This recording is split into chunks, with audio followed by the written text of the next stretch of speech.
Gordon, quarterback, New York Jets. Go Flash, go!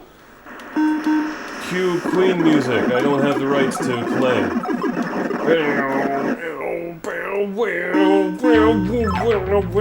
Welcome to Classic Game Room. You've seen the movie, you have the 8-track, but have you played the video game Flash Gordon on the Atari 2600?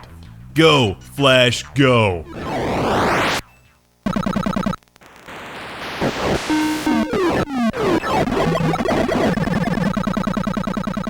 Flash Gordon has been around since the 1930s, and this 1983 Atari 2600 game, which shares the same packaging artwork as the 1980 Flash Gordon movie, was presumably made to cash in on the success of the film, which wasn't actually a successful film. It's more of a cult classic these days because it's impossibly amazing.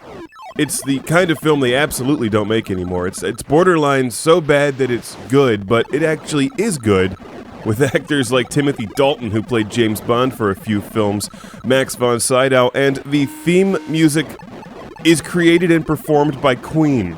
Seriously, if you're a fan of the movie, you'll be playing the songs in your head as you play Flash Gordon, which has a lot more in common with Defender than Flash Gordon, as you can see. No! Sadly, Queen's music is not in the game. I don't think the Atari could handle all of the synthesizers and sheer awesomeness of the Flash Gordon soundtrack, which you're no doubt singing in your head right now if you're a fan of the movie Flash Gordon, quarterback, New York Jets, King of the Impossible. What a movie. Its simple tie-in makes this Defender clone worth playing. Is Flash Gordon a better quarterback than Tim Tebow?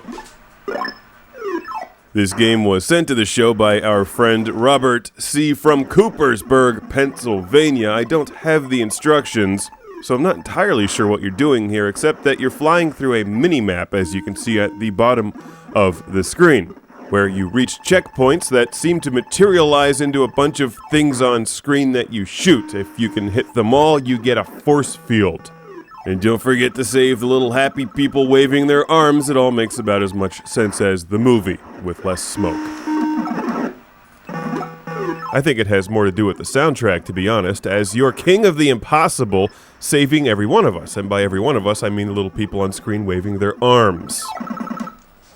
See, you're standing for every one of those people, using a man's courage. Get away from me, colored things!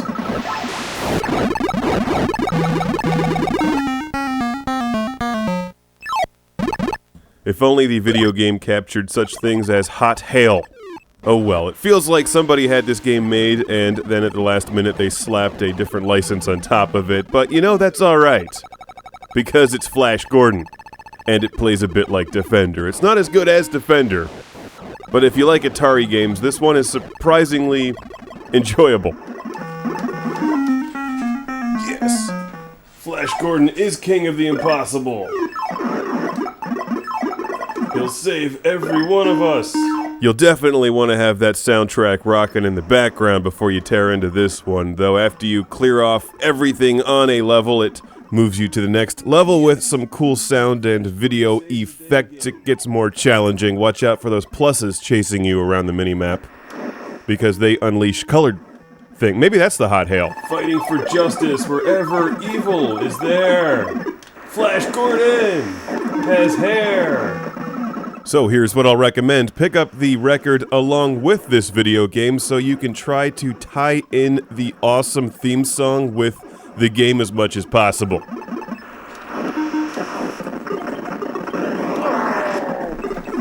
Good times. It's always fun to pretend you're Sam J. Jones, saving the universe from blinking things.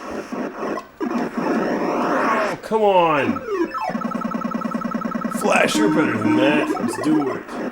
A big thanks again to Robert C. from Coopersburg for sending this to the show, along with a lot of other cool Atari games like Lost Luggage and Turmoil.